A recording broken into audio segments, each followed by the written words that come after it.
Hey guys, welcome to our YouTube channel Study Regna. Today we'll discuss about BSc Honors Mathematics Semester 2. Here is the syllabus.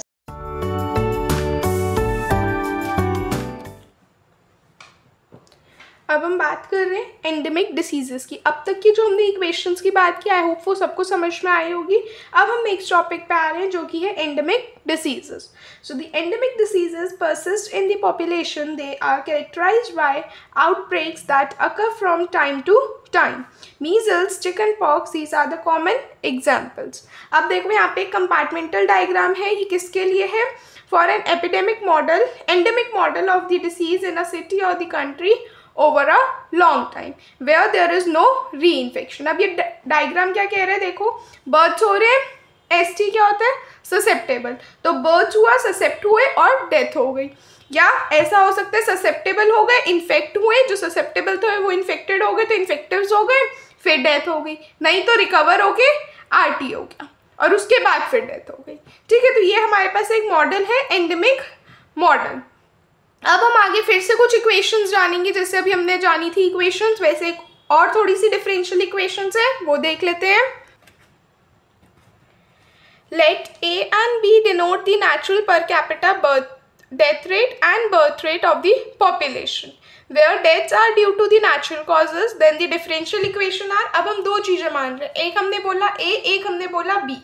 ए क्या है? Natural per capita death rate, और B क्या है? Birth rate, natural per capita birth rate. ठीक है, अब हम इनके रिस्पेक्ट में इक्वेशंस याद रखेंगे। देखो, सबसे पहली इक्वेशन क्या है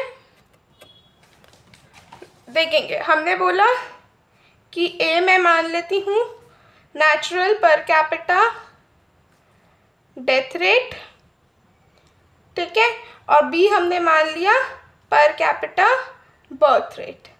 इतनी बात सबको समझ में आ गई? हमने ये दो नए वेरिएबल्स माने। अब हम जो है इक्वेशन बता रहे हैं कि अब हम जो है बता रहे हैं यहाँ पे, अब इसकी डिफरेंशियल इक्वेशन क्या होगी? ds by D T is equals to B N minus beta S I minus A S. ठीक है, ये क्या आ गई मेरे पास? ससेप्टेबल्स की, क्योंकि हम s लिख रहे हैं ना, s कुछ नहीं है बल्कि ससेप्टेबल्स है। तो इसकी इक्वेशन क्या बनी? B N minus beta S I minus A S. ऐसे ही अब जो है हम इन्फेक्टिव्स के लिए बना रहे हैं D I by D T. ये क्या हो जाएगी? ठीक है, अब D I by D T हो गया मेरे पास beta S I minus gamma I minus A I.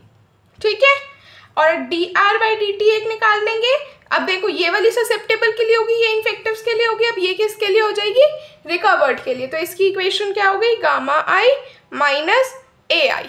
ठीक है, तो D R by D T क्या बन गया? गामा आई माइनस ए आई।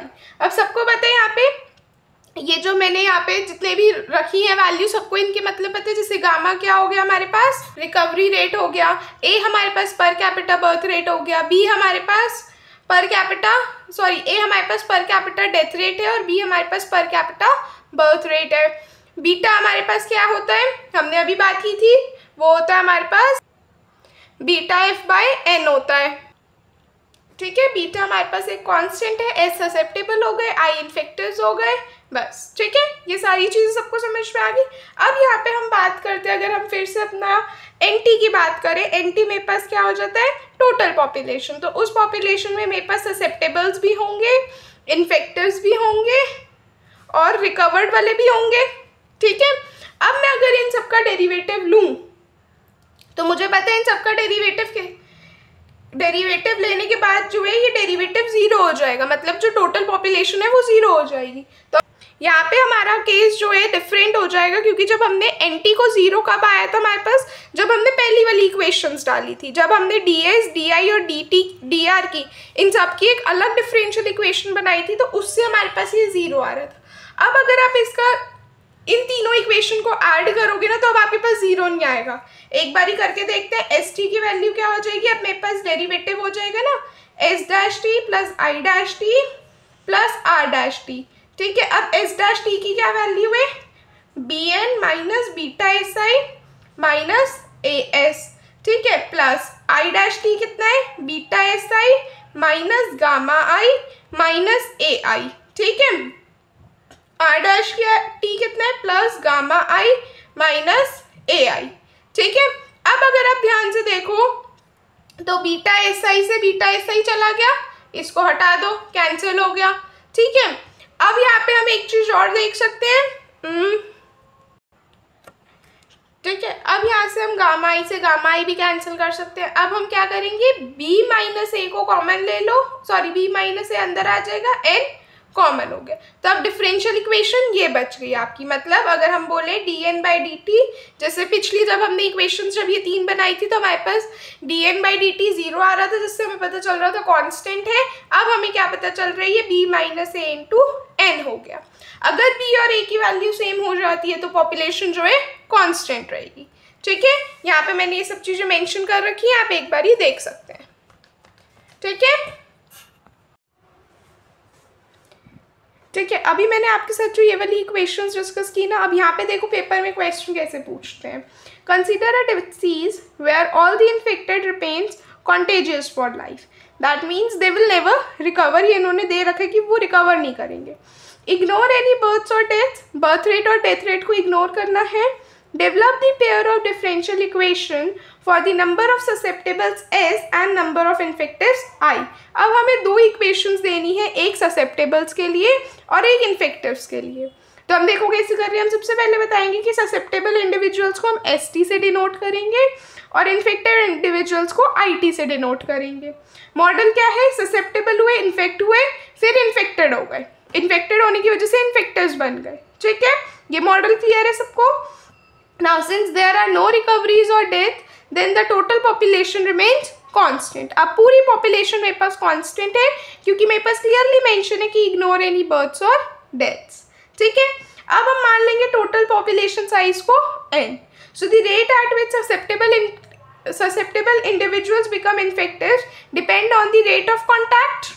अब देखो हम यहाँ पे वर्ड इक्वेशन में अगर आप देखो इस चीज को ससेप्टेबल के लिए, तो वो क्या है कि rate at which susceptible individuals become infected depends on the rate of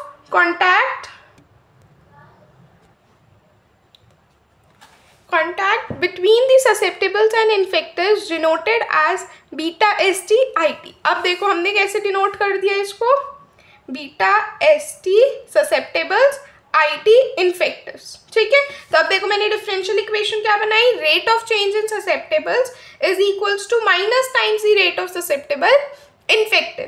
तो ds बाई डी टी क्या बन गया, minus beta S T I T.